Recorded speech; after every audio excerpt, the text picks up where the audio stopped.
Thom Hartmann here on the news. You need to know this. With the president set to present his job creation plan to a joint session of Congress tonight, he's already getting some bad news from economists. Early reports indicate the jobs plan will cost between $300 and $400 billion, with less than half of that actually rebuilding our infrastructure, and the rest of it devoted to tax cuts and an extension of unemployment benefits. But economists are warning the president that his plan will likely do very little to turn the economy around. The labor economist at the Brookings Institute, Gary Burtless, said, if we're talking about whether the package is too big to start making a dent, it's probably going to fall short of that goal. And Nigel Galt, the chief economist at his HIS Global Insight, said about the president's plan, the kick to growth is going to be pretty small. It will add substantially less than 1% GDP growth in 2012. Now that they know it will do very little to improve the economy, expect Republicans to suddenly throw their support behind the president's job plan. That way they can keep up the illusion that they care about jobs while actually doing nothing to improve the economy before the 2012 election. And it will make it impossible for the president to pull a Harry Truman and run against a do-nothing Congress. Republicans faced off against each other last night in another debate, and it's clear there's now a two-man race for the presidential nomination between Mitt Romney and Rick Perry. In his debut, Perry did not back down on any of his radical positions.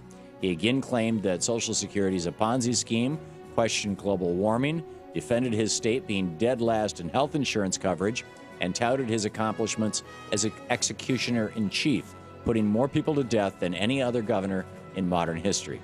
Perry was even applauded by the Republican zombies in attendance at the Reagan Library when he bragged about his execution record, even though he killed at least one innocent man. As for Mitt Romney, he was busy trying to deflect criticism once again for putting in place a health care system in Massachusetts that was the prototype for Obamacare. For perhaps the clearest indication of just how whacked out this Republican primary is, consider this. Mitt Romney put Massachusetts at the top of the list, number one in the country, in how many people have good, inexpensive health insurance. Rick Perry put Texas dead last in the country when it comes to health coverage. Yet Romney is the one who has the health insurance liability. This really is a race to the bottom, which is scary because if President Obama doesn't get his act together, then one of these bottom feeders could win the White House.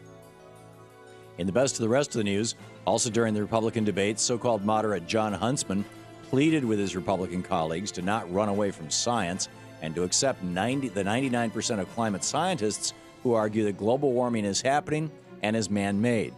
In doing so, he just lost the Tea Party. That's because a new study out of Yale University shows that only 34% of self-described Tea Partiers believe climate change is real. The majority thinks it's a hoax, and the rest don't know. That's compared with 78% of Democrats who believe in climate change and 53% of non-Tea Party Republicans. The ironic thing is, most of those Tea Party climate change deniers claim they are very well informed on the issue. Will someone please let them know that watching Fox so-called news every day doesn't make them very well informed on climate science or, frankly, anything else? The United Nations is warning Europe and the United States to drop their austerity agendas. According to Reuters, the new report from the UN entitled Post-Crisis Policy Challenges in the World Economy argues the pursuit of austerity measures and deficit cuts is pushing the world economy toward disaster in a misguided attempt to please global financial markets. Instead, the UN is urging governments to pursue policies to give workers higher prices and break away from market-led thinking. Since Ronald Reagan and Margaret Thatcher never were elected Secretary General of the United Nations, the UN never bought into the supply-side voodoo economics of putting banksters over workers. We saw what banksters did to the global economy in 2008. So what the UN is asking, and what we all should be asking, frankly, is why are we begging the very same banksters to get us out of this mess? More Republican reverse Robin Hood news. According to the Columbia Daily Tribune, Republicans in Missouri are trying to figure out a way to pay for a massive corporate tax break. So what are they suggesting? Raising taxes on poor people and senior citizens, of course. In the crosshairs of Republican lawmakers is a $750 tax credit for more than 100,000 senior citizens and disabled people, many of whom are disabled veterans, to help them afford housing. As that tax credit is now on the chopping block to pay for a nearly $400 million bill chock full of corporate giveaways and tax breaks for rich people. Again, Republicans are trying to raise money on senior citizens, raise taxes on senior citizens and disabled veterans in order to pay for corporate tax breaks. Just goes to show Republicans have no problem at all raising taxes on people, just as long as those people are poor and thus can't contribute to any political campaigns. Can marijuana cure Alzheimer's? The drug company Medical Marijuana Inc. claims they've developed a marijuana-based drug that helps to prevent and treat Alzheimer's disease. Last week, the same company said this drug, known as cannabidiol, has also been proven to treat cancer and tumors.